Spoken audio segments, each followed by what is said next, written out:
দেখো কি কাণ্ড ঘটে গেল আজ আমার সাথে। সন্ধ্যাবেলা যখন আমি রুটি বানাতে যাই তখন ঢপে গিয়ে দেখি একটুকু আটা নেই, অল্প একটু পড়ে আছে, তাতে কারোরই হবে না। আসসালামু আলাইকুম এভরিওয়ান, সবাই কেমন আছো? আশা করি সবাই ভালো আছো। আলহামদুলিল্লাহ আমিও ভালো আছি তোমাদের দোয়ায়।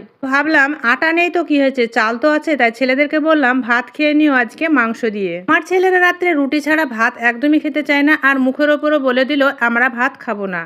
রাত্রি তখন 9:30 বাজছে, কি করি ভেবে পাচ্ছি না। তো ভাবলাম মাংস দিয়ে যখন ভাত খাবে না, বিরিয়ানি তো খাবে। আর একটু অল্প বিরিয়ানির চাল ছিল, সেটাকে আমি ভিজিয়ে দিলাম, আর কিছু থালা ছিল সেগুলো আমি ধুয়ে রাখছি। বাংলাদেশের অনেক আপুকেই দেখেছি সহজ পদ্ধতিতেই বিরিয়ানি রান্না করতে, সেই পদ্ধতিটাই আজকে অবলম্বন করব, দেখা যাক কেমন হয়। আমি যেভাবে বিরিয়ানি বানাই তাতে অনেকটা সময় লেগে যায়। ভাত রান্না করা, আলু ভাজা, ভাপ দেওয়া, সাজানো, অনেক কিছু। তাই বিসমিল্লাহ বলে শুরু করে দিয়েছিলাম বাংলাদেশি আপুদের মতো বিরিয়ানি রান্না করতে। আলহামদুলিল্লাহ অনেক ভালো হয়েছিল, অনেক টেস্টি হয়েছিল। তো তোমরাও দেখে নাও খুব তাড়াতাড়ি বিরিয়ানি রান্না করা হয় কিভাবে। আর আজকে মাংস রান্নাটা ছিল বিরিয়ানি রান্না করার মতোই। তো আমি কড়াইয়ে অল্প একটু মাংস ঢেলে দিলাম, তার সঙ্গে ভেজে রাখা আলুগুলো আমি দিয়ে দিলাম, তারপরে ভিজিয়ে রাখা চালগুলো আমি দিয়ে দিলাম। বিরিয়ানি রান্না করতে করতে আমি আল্লাহকে বলছিলাম, আল্লাহ তুমি আমার মান সম্মান রক্ষা করো, আমি প্রথম এই পদ্ধতিতে রান্নাটা করছি। আলু চাল মাংস একটু নাড়াচাড়া করার পর বিরিয়ানি মশলাগুলো আমি দিয়ে দিলাম, আর তারপরে আমি লবণ দিয়ে দিলাম হালকা করে।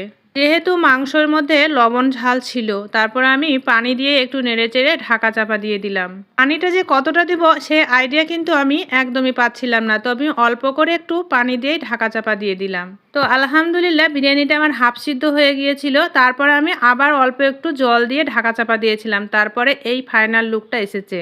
তারপরে একটু নাড়াচাড়া করার পর সানরাইজ বিরিয়ানি মশলাটা দিয়ে দিলাম, সামান্য একটু ঘি আর পেঁয়াজের বেরেস্তাটা দিয়ে দিয়েছি।